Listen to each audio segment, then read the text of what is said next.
Segueing over to the plot. This story is typical of the fighting game turned anime. The tournament aspects of the game are gone, and there are brief mentions of the tournament, but we're not doing that this time. This is a story of good versus evil, with the entire world at stake. I would have preferred a story about the tournament, but beggars can't be choosers, I guess. To its credit, these OAVs take the narrative of Battle Arena Toshinden 2, and pretty faithfully at that. But to me, the most important part of a tournament fighting game is the tournament itself. You gotta work it in somehow. While we're talking about the game, there are a lot of characters in this game, and you wouldn't want to dare upset the fanboys and leave any of them out. How well did this movie do in cramming them all in? Given the way this plot runs, with a terrorist organization targeting fighters one by one for destruction, it is guaranteed a lot of your favorites are on screen just to get beaten up in brief cameos. My favorite character from the game, Duke, only gets the briefest of cameos, and that is a crying shame! His character would have been so useful to this story. The Duke. Oh, the Duke.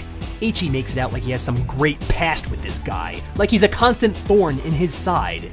How about we see a little bit of that instead of just inferring it?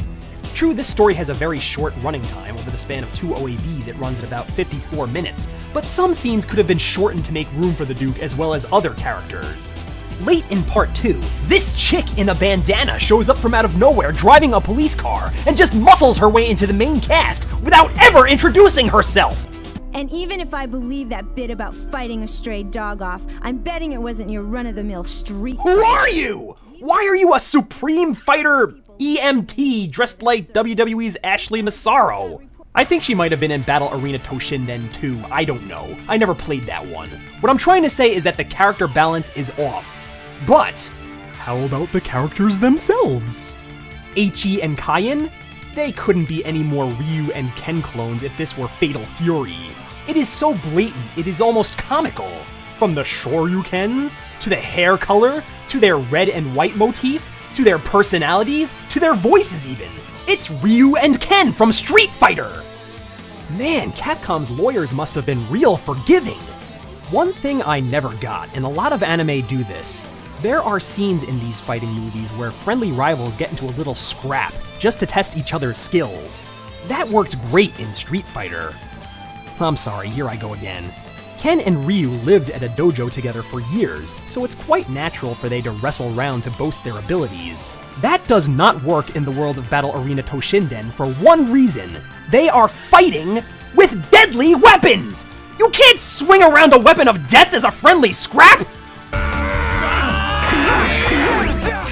What would happen if he had scored with that blow? What would happen?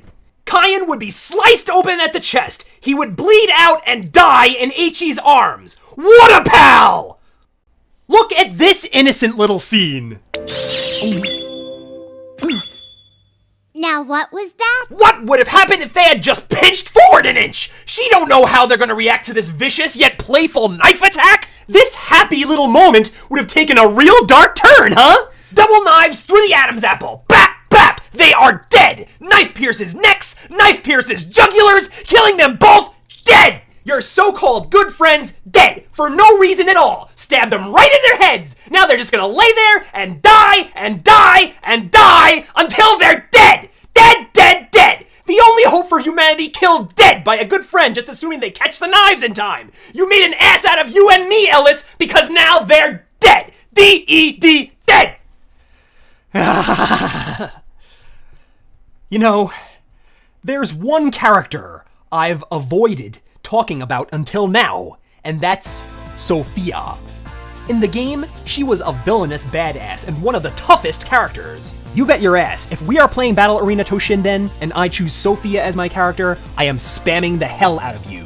She's just that kind of fighter, powerful, cheap, dirty as hell, and that carried over into the character. She was a very tall, very broad woman, dressed in what would appear to be S&M wear, and she had a low voice with a strong Russian accent. Picture a female Ivan Drago, or Mother Russia from Kick-Ass 2 except more attractive. In the game, she is an awesome and unique character, and in a world which borrows extensively from Street Fighter, you're not gonna hear the U word thrown around very often. I would imagine a lot of fans, myself included, were chomping at the bit to see her in this. I got carried away. Hey! Hey, you guys! It's Sophia!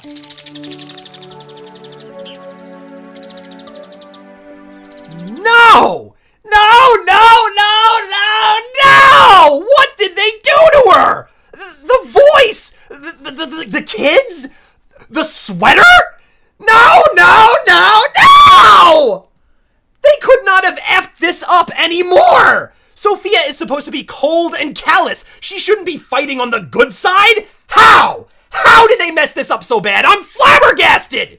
I bet they knew that she was the most popular character here, so they wanted her to play a major role. And you can't do that with a villain, so they made her a hero. But in doing that, they sucked away everything that made her character appealing in the first place. She wouldn't be taking care of kids. She'd be stepping on their necks with stiletto heels, saying, anytime, anywhere. Anytime, anywhere.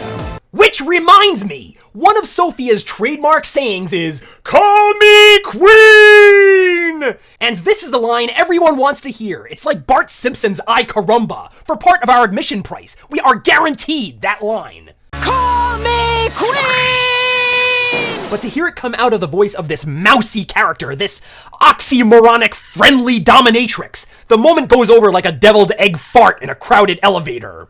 Postulating even further, I think the people who made this are aware of their core audience, teenage males, and many of those males might be impressionable and just starting to hit puberty, and maybe a lot of those pubescent males had a bit of a thing for Sophia. She is made to titillate after all. And here we have Eichi, a blank sheet everyman, basically. Easily relatable, easy for the teenage boys to step into his shoes, who has this weird friends with benefits kind of thing going on with Sophia. I think the people who made this knew a lot of these viewers would be living out their fantasies through Eichi. You can't have Sophia be a dominatrix in this scenario because fornicating with her would just make Eichi an equally villainous character, so they had to sweeten her up and change the character completely just so the fanboys could keep their sick fantasy. I guess you can't spell the name Eichi without the word ugh. Now, I am not a female. I'd like to think that you could tell that just by looking at me, but if I were, this movie would piss me off! We're in a fighting game, people. A world where it's okay for males and females to pound away on each other. The females are every bit as strong as the males, and in a fight they can hold their own just fine. They are on an equal playing field. In this anime, the female is a thing to be coddled. When Eichi and Cayenne hear the world's greatest fighters are being taken out, their first instinct is, "Oh, we must protect the women! The poor, weak, helpless women who are also the greatest fighters in the world! Makes as much sense as a friendly dominatrix!" And while the ladies do have their shining moment in the end, most of the time they are just being ogled and objectified. And it's not only Toshinden that does this, no! All the fighting game adaptations do this! Everyone! Mortal Kombat! Sonya gets grabbed and pulled into a portal, complete wimp in need of rescue. Street Fighter V, Ken has to save Chun-Li from Vega's hypnosis or some bullshit. Even the Street Fighter animated movie I love so much has Guile protecting a helpless Chun-Li, who is wounded after a long fight with Vega in her underwear! Is it that wrong to have a female have her day in the sun? Is it so emasculating to the throbbing pituitary glands on display here? Now, here we have Eichi. Don't worry, Sophia, now that I'm here, I'll make sure no one will ever harm you. And just to further push that needle of objectification, let's make all those horn dog fanboys real happy and show her in the nude for no reason! I don't particularly agree with this, but if I were to put myself into the point of view of the superfan who would actually lust to see this, they changed the character to be such a wimp and such a goody-goody, this is not Sophia! Besides the fact that she's blonde, there is literally no resemblance to the original character! To quote Ryu and Ken, "How you could do this?" Well, boys and girls, we're now at the point where we give this thing a grade. This looks like the job for my good old sonic screwdriver. Got it specifically connected to my neural passages through a Wi-Fi connection. It can read stuff locked away in my brain that even I can't read, including a star rating. So, here goes nothing.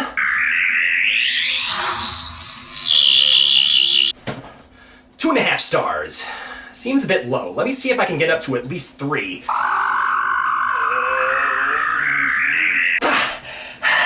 No, nothing left.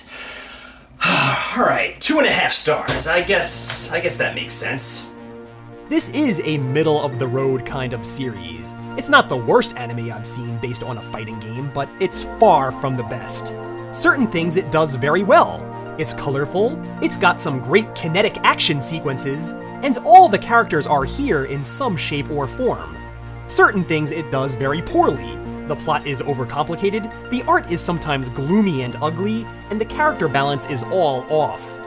All the rest of the stuff in the Toshinden cornucopia is merely okay. From the dialogue, to the voice acting, the characters in general, right down to the ending, it's all empty calories. It is all plain white bread that will slide right through your digestive passages and into the toilet. It is satisfying whilst you enjoy it, but forgotten almost freakishly the second it's over. Whilst I am trapped in animation purgatory, I think that this would be a fun thing to do to pass the time, so hey, send me in your requests for things to review, and who knows, maybe we can make this a regular thing. So until next time, this is your good buddy DJ Clive saying, see you in Limbo! Anytime, anywhere.